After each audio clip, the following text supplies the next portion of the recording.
Bom, vamos lá então com mais um papo reto, né? Dessa vez eu queria falar sobre algumas coisas que aconteceram na mentoria que eu faço, que eu sou um mentorado, e também na mentoria que eu dou para as pessoas onde eu sou o mentor, né? Onde eu tenho mentorados, né? Várias percepções, vários insights. Na minha mentoria, onde eu recebo essa mentoria, eu tive algumas percepções bem legais, umas atividades bem legais que eu quero compartilhar aqui com você. E eu tive algumas leituras bem legais que estão me ajudando na minha narrativa profissional, na minha narrativa pessoal. E quem sabe a gente pode começar aqui um debate, né? E eu tô com uma imagem, na verdade eu tô com uma história na cabeça que eu vou colocar aqui no canto, aqui, ó. Deve estar aqui. Eu tô com uma história que é a fábula, ou a parábola, ou até a história do pescador e do empresário, né? Todas as grandes culturas têm uma história parecida. Aqui no Brasil, pelo menos no interior de São Paulo, o pessoal falava muito da fábula do cara da roça, do sítio, e do cara urbano, né? Que o cara urbano vinha, a pessoa urbana tentava trazer esse roceiro, essa pessoa mais humilde da montanha, da roça, para a cidade, tentando convencê-lo dos benefícios de se morar na cidade. Depois de uma longa discussão, de um longo argumento, no final, o último argumento que a pessoa urbana ou empresário, né, no México é a parábola do pescador e do empresário, né? O último argumento que o empresário acaba tendo é que um dia ele vai poder trabalhar bastante, criar um legado e ter uma casa muito interessante, muito bacana na beira da natureza, ter sua própria rotina e fazer o que gosta. E no final das contas já é a vida dessa outra pessoa mais humilde, né? Da pessoa roceira, da pessoa pescadora, da pessoa da montanha. Só que essa história, né, se você pega para debatê-la, eu gosto muito de conversar com alguns amigos e falar sobre as várias possibilidades de uma história, as várias possíveis aprendizagens, né? Então eu vou tirar a imagem aqui, mas é a imagem que eu fiz com inteligência artificial dessa parábola, né? Então, o que você tira dessa história? Porque existem várias abordagens, né? Então, a abordagem que eu queria trazer hoje é sobre uma coisa que eu tenho falado, recebido instruções, lido sobre, percebido na sociedade, percebido nos meus meios aí, alunos, mentorados, né, mentor, clientes de empresa e tudo mais. E tenho percebido em alguns diálogos aí, em alguns problemas sociais que o pessoal tem notado, que é o quê? A gente tem uma grande tendência a estar ocupado, a estar produzindo algo, a estar sempre na frente ou se comparando nas redes, né? Inconscientemente todo mundo tem um pouquinho disso, nossos vieses cognitivos, sejam eles inconscientes ou mais trazidos para a consciência, né? E um exercício que eu fiz é: quais são as ações no seu dia a dia? E aí eu anoto, tá aqui no meu Big Journal, no meu diáriozinho.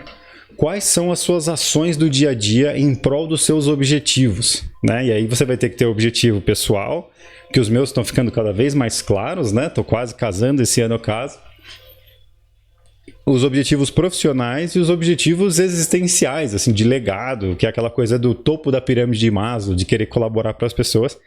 E esse final de semana foi um final de semana que eu conversei bastante sobre isso, né? E aí, no meu exercício, que você pode fazer aí também, a gente pode classificar as nossas ações como ações, isso aqui é livre, tá? Não tem método, não tem estudo científico, mas funciona para mim e funcionou para alguns mentorados, para alguns alunos.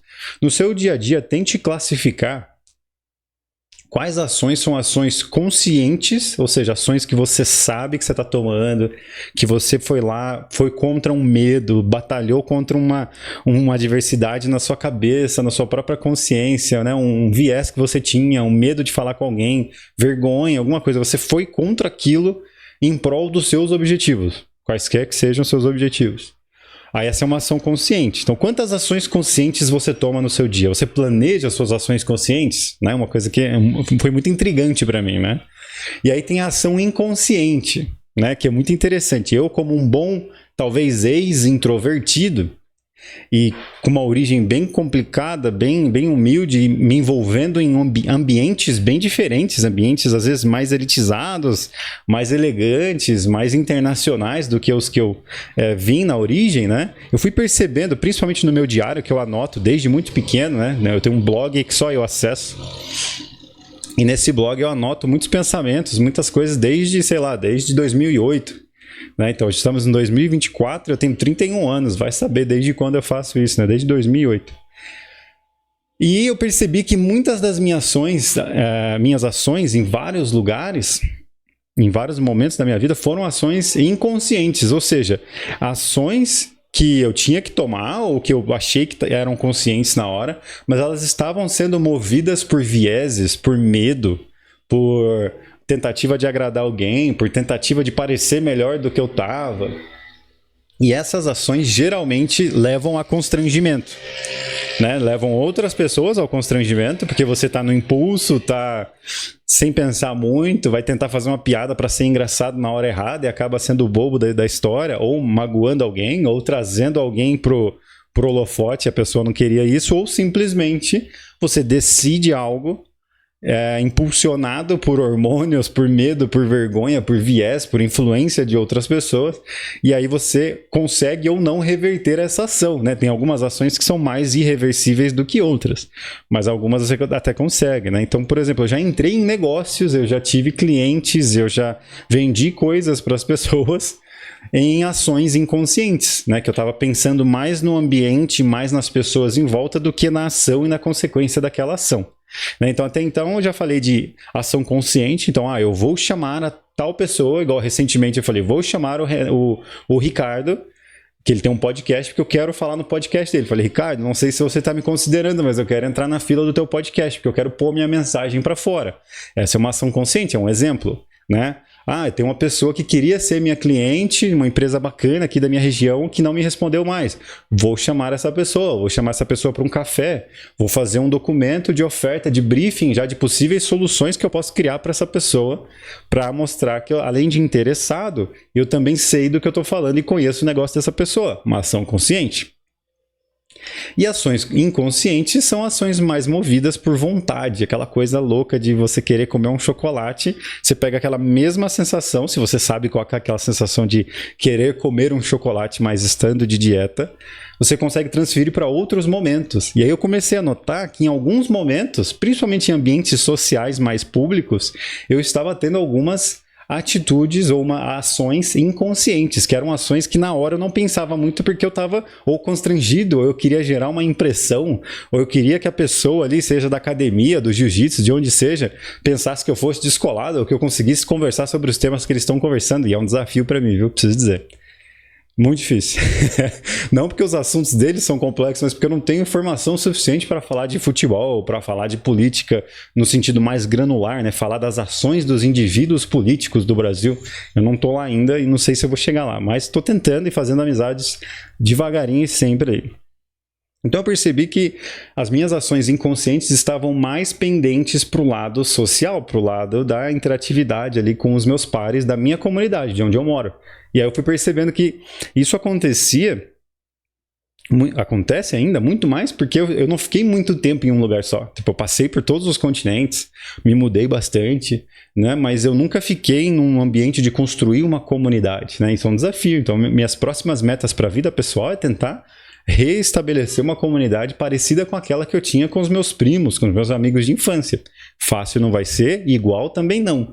Mas eu consigo conscientizar isso e consigo trabalhar em cima disso, transformar isso em um projeto, né? Então isso que eu fico vendo, muitos jovens, muitas pessoas, principalmente pessoas que me procuram para mentoria, elas não têm esse conhecimento suficiente sobre elas, então elas têm que despender um tempinho para se conhecer, para entender quais são as ações, quais são os objetivos. Podem ser objetivos que vão mudar, mas o simples fato de você perseguir um objetivo que talvez esteja sendo consolidado através ali de motivações inconscientes, ou seja, motivações enviesadas, motivações externas, você acaba se conhecendo um pouquinho mais ali nessa motivação, né? Nessa pequena frustração talvez de conquistar um objetivo de curto e médio prazo que não necessariamente era aquilo que você queria na sua essência. Aí você vai descobrindo melhor a sua essência.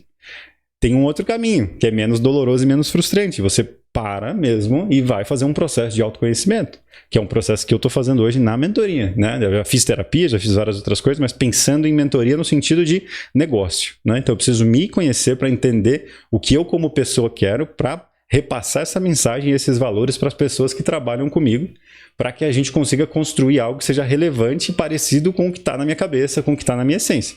Tá rolando, tá ficando bem legal. Não é um processo fácil, mas tá bem legal. E aí, essa volta que eu dei, olha, baita da fala que eu dei para voltar na imagem aqui do pescador e do empresário, né? Eu vejo que muitas pessoas, né, quando a gente pensa em pirâmide de Maslow, desde a necessidade mais básica, que é comer, se alimentar, né, fazer xixi, fazer cocô, aquela coisa mais básica, até a mais refinada, onde você já não se preocupa mais com dinheiro, com segurança física, com segurança emocional, com uma parceira, um parceiro romântico, com uma comunidade. Você já não mais está preocupado com tudo isso, está se preocupando mais em devolver, em colaborar, em criar legado, que é o topo da pirâmide de Maslow. A maioria das pessoas que chegaram nesse nível, elas tiveram que fazer essa jornada, meio que a jornada que na Bíblia é do filho pródigo, né? Que o filho sempre volta. Então, você tem o filho que ficou, e aí não dá para saber, né, se ele estava contente em ficar ou não, se ele ficava sempre pensando, e se eu fosse, não sei o que e tal, nossa, tô aqui, que chato, que ruim, que não sei o que. Enquanto o outro foi, quebrou a cara ou não, aprendeu pra caramba ou não e voltou com uma outra perspectiva, super valorizando aquilo que ele já tinha. Que, de novo, é a história aqui do nosso queridíssimo pescador do empresário. Quando você para pensar no lado do empresário, essa volta que ele dá de ir para a cidade, de aprender, de quebrar a cara, trabalhar no corporativo, pegar um burnout, ter um chefe chato, fazer tudo isso para se aposentar um dia e ficar num sítio que talvez ele poderia ter ficado desde o começo da vida dele, talvez ele não dê tanto valor assim para o sítio. Talvez a lente dele com a qual ele olha para o sítio não é mais a mesma. Veja, então toda essa ação consciente ou inconsciente transformou essa pessoa para que ela dê mais valor, ou talvez não, vai saber, para aquilo que ela talvez já poderia ter tido há um bom tempo atrás. Né? Aí a gente pode falar de jornada do herói, a gente pode falar do filho pródigo, a gente pode falar de várias coisas, né? Mas a questão é, a gente tem que saber quando tomar ação, né? Hoje, principalmente quando eu falo de pessoas da minha idade, de 30 anos para cima, de 30 a 40 anos aí, as pessoas estão simplesmente fazendo. É sim para tudo, vamos fazer e não sei o que e tal. Quando ela para pensar, ela não tem dinheiro guardado, não estou dizendo que é um critério, mas ela não tem dinheiro, não tem energia, não se conhece, não viveu os relacionamentos, não viveu as coisas que ela tinha que viver e não necessariamente parou para refletir sobre tudo isso que ela fez. Nunca é tarde demais, tá? Hoje eu tenho um mentorado meu de 50 anos. Que se você parar para fazer um exercício de ressignificação, meio que retrospectivamente, esse cara ele olha para ele, nossa, fenomenal, e aí vamos criar novos hábitos, criar novos comportamentos e criar uma nova autoimagem, que é um processo no qual eu estou sempre passando, porque eu estou sempre aprendendo coisa nova, estou sempre fazendo coisa nova, né? Só que a questão é, essas ações são conscientes ou quão conscientes elas são? Será que elas estão enviesadas por checklists de outras pessoas? Será que elas estão enviesadas porque alguém prometeu alguma coisa, seja uma instituição, um governo, alguma coisa, contanto que você fizesse determinadas coisas, tipo trabalhar bastante, guardar dinheiro para se aposentar e tudo mais? Então, quando a gente vai meio que de cabresto, assim, tipo só tocando pela vida, esperando um resultado, muitas coisas das vistas, né, de olhar para o lado, de parar um pouquinho, de refletir, de ver a vista, que poderiam ajudar num processo de médio e longo prazo de desenvolvimento, de autossatisfação e tudo mais, acaba sendo perdido, né? Então essa questão do pescador e do empresário é uma coisa que eu quero refinar muito, que eu quero que vire uma narrativa minha, que vire talvez até uma abordagem na minha forma de atender as pessoas, porque eu acho que vai ser muito interessante, né? De quando você foi o pescador e quando você foi o empresário, né? E aí tem essa sacada também do pescador, ele tá contente ali, mas ao mesmo tempo, será que ele tá 100% plenamente contente? Né? Sem questionamento, sem pensar em, nossa, e se, né, meu? Nossa, e... A gente está sempre nessa, né? Schopenhauer fala muito disso, né? Que é uma coisa que eu tô revisando agora e vou começar a ler com mais profundidade, né? A gente está sempre nessa ânsia de ter e o tédio de já ter conquistado. Como é que a gente pode encontrar um meio termo sobre isso, né? Disso, né? Um meio termo disso ou nisso. E aí, para concluir sobre esse tema especificamente, antes de a gente entrar em ócio, né? Todas as pessoas, sejam pastores, pessoas que eu ouço, assim, amigos e pessoas que eu gosto comentando dessas grandes histórias, igual recentemente teve um pastor que eu ouvi a história dele, que ele, depois de trabalhar em vários lugares, de ganhar muita grana a nível de ser milionário, assim, de estar de boa, não estar se preocupando com nada, ele voltou para a cidade onde ele nasceu, que ele não gostava, saiu de outro país, voltou, simplesmente pelo chamado de ajudar as pessoas, de fazer algum projeto social, de tocar algum projeto social, e tá lá tocando projeto social e assim, pelos relatos, nem conheço esse cara pessoalmente, mas pelos relatos das pessoas que o conhecem, ele fez toda essa jornada, e essa jornada só faria sentido para ele e para a comunidade se ele realmente tivesse saído, aprendido, feito muito dinheiro e depois voltado. Não porque os recursos fazem toda a diferença, ajudam um pouco, mas acho que a visão, a perspectiva, né, a abordagem, a falta de medo, a vontade de ajudar efetivamente e algumas certezas que você vai construindo sobre você e sobre o mundo durante a jornada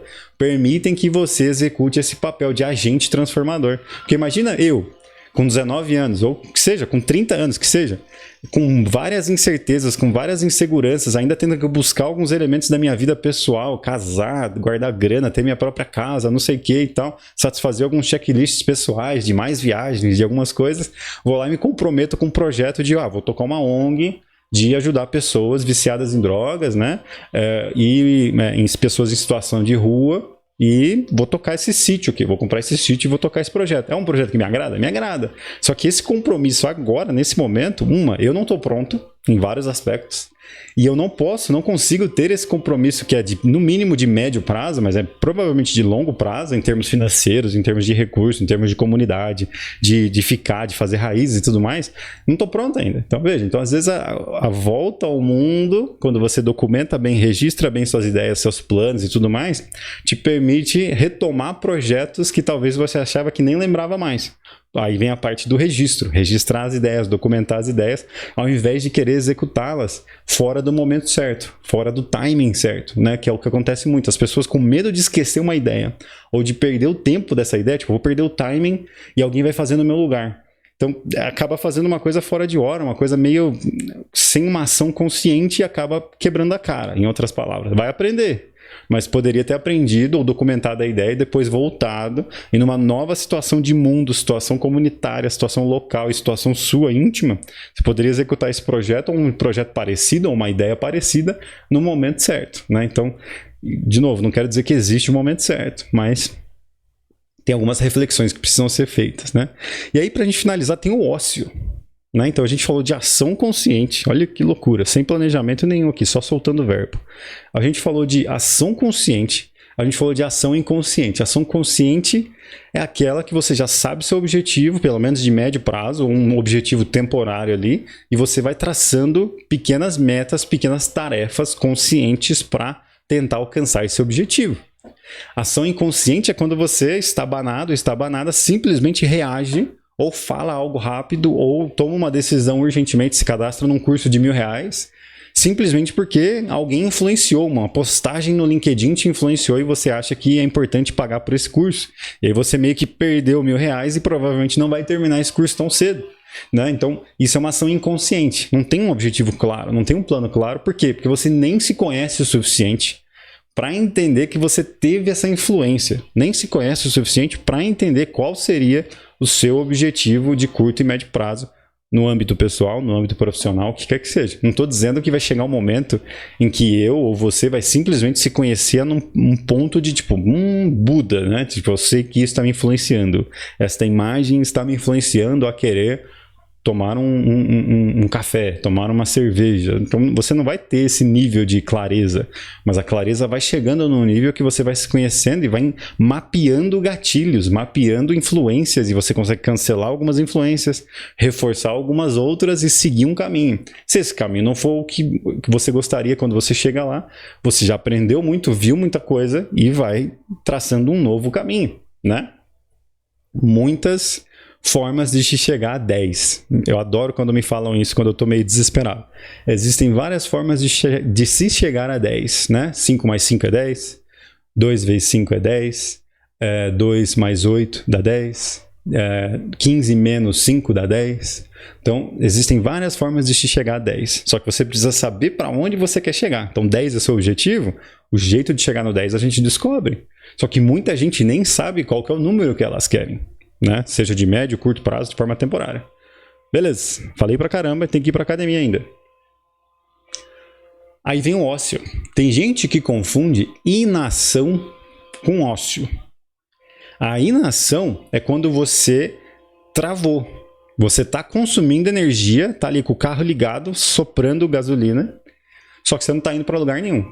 Uma inação mental, uma inação física. Então tem gente que está sentado no sofá, que parece que está curtindo o ócio, que é uma coisa muito boa curtir o ócio, mas o cara está remoendo ali, tá ansiedade, o bucho está ardendo ali, tá um frio na barriga.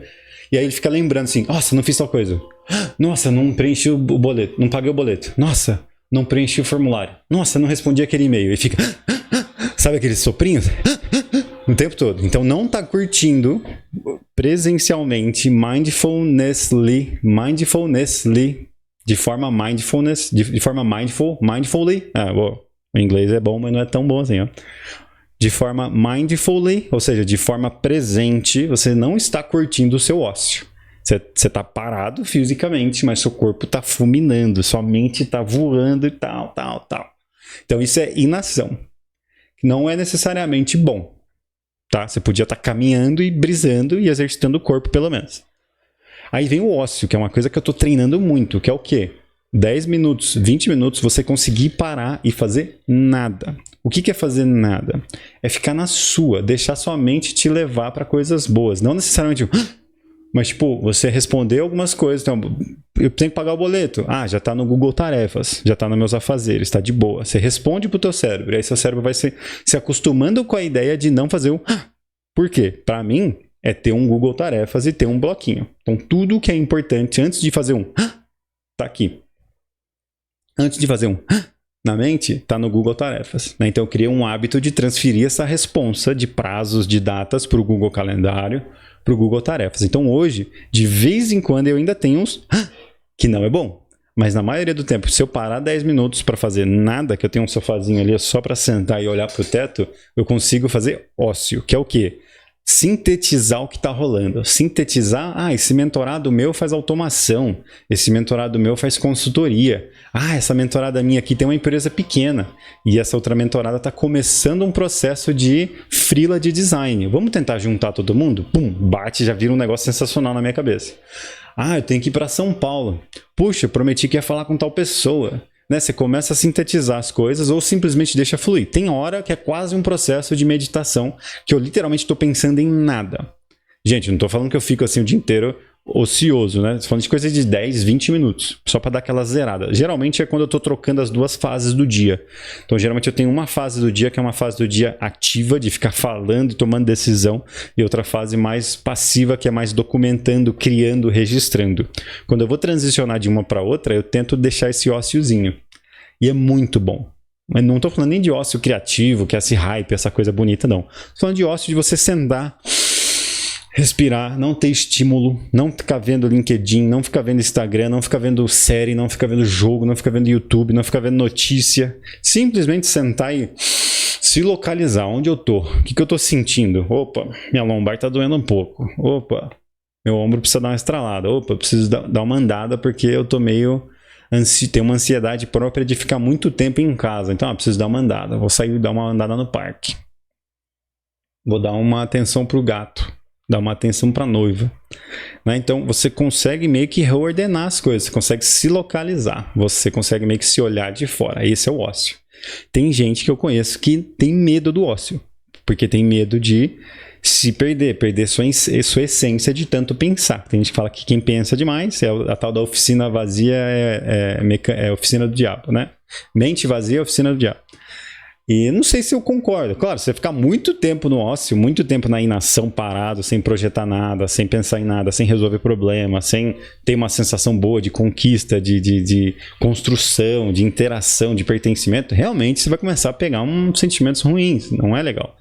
Mas você tem que ter um momento de pausa, gente. Tem que ter um momento de pausa. Né? Então, nem sei se eu fiz sentido com tudo isso. Né? Então, essa questão de pescador, empresário, essa questão de ação consciente, inação e ócio, né? Tudo isso para quê? Você, principalmente se você é designer instrucional e tá pensando, o que esse maluco tá falando? Gente, Pessoas criativas, pessoas que vão resolver problemas, pessoas que vão ressignificar relacionamentos, pessoas que vão passar por ansiedades, né? Seu projeto foi rejeitado.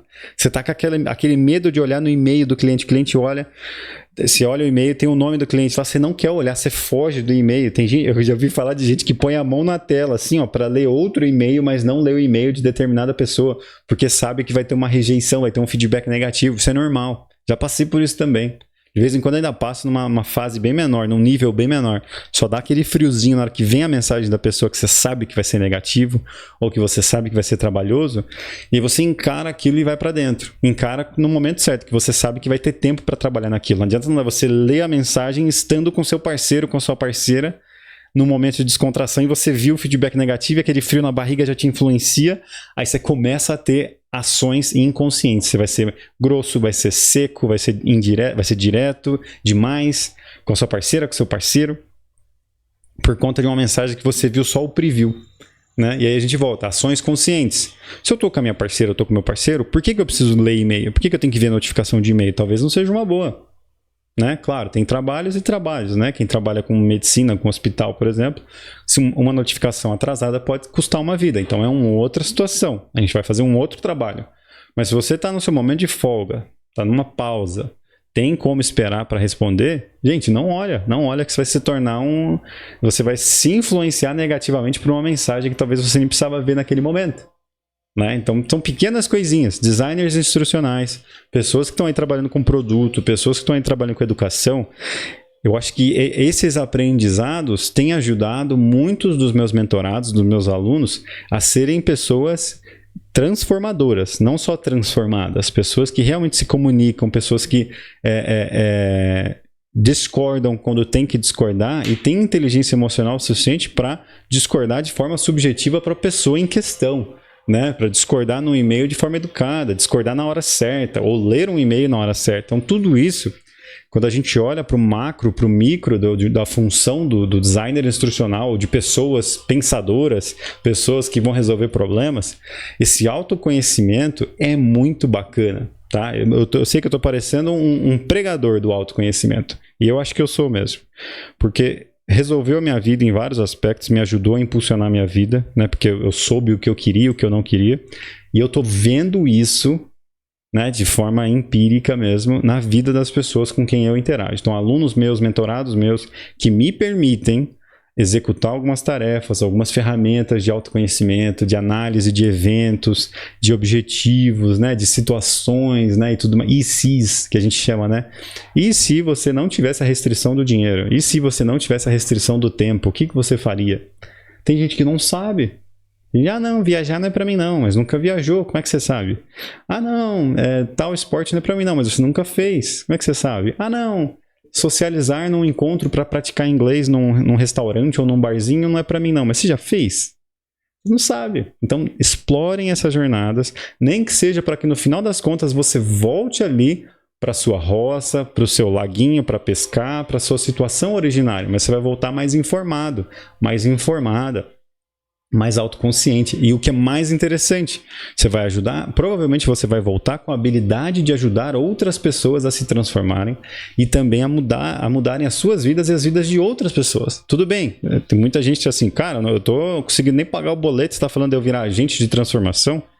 Quando você tira o foco dessas coisas, quando o seu objetivo não é mais só pagar o boleto, mas sim resolver um problema, criar valor, ajudar as pessoas, cara, não tô nem falando de questão religiosa, nem questão mística, parece que começa a fluir.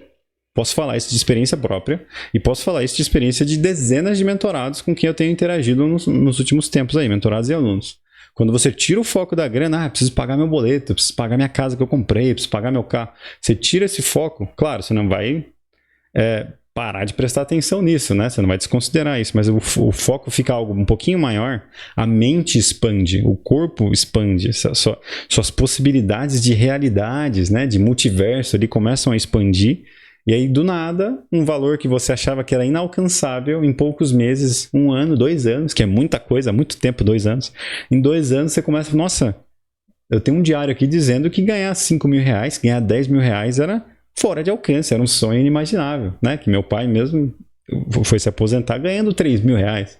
Então eu com menos de 20 anos, ganhando mais de 5 mil, depois mais de 10 mil, foi impressionante. E hoje não é algo surpreendente, porque no meu meio as pessoas ganham isso e mais. Né? Então você começa a se envolver com pessoas, com ideias, com problemas que te trazem necessariamente os recursos que você julgava inalcançáveis há pouco tempo atrás. Beleza? Eu queria que ficasse menos de meia hora, porque um dos feedbacks que eu recebi é que ficou um pouquinho longo, um pouco prolixo, eu trouxe alguns livros aleatórios, né?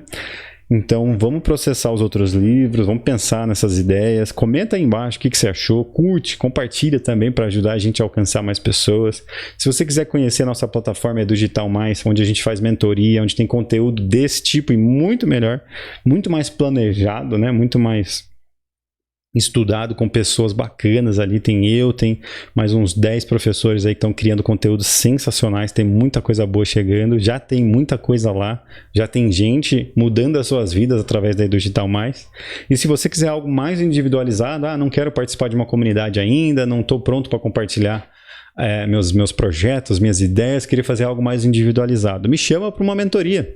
Né? Vamos fazer uma série de mentorias e dependendo do pacote de sessões que você comprar, você já ganha acesso de 1 ano na Digital Mais. Imagina que bacana, né?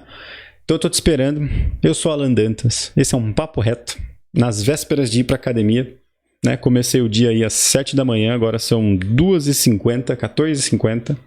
Nem parei para almoçar, vou almoçar depois que eu voltar da academia, que a minha primeira fase do dia já se foi. Vou para a academia, volto e ativo a segunda fase do dia, que é mais documentação, registros, análises e respostas de e-mail e de mensagens, que é uma coisa que eu estou testando e está funcionando muito bem para mim, 2 fases no dia.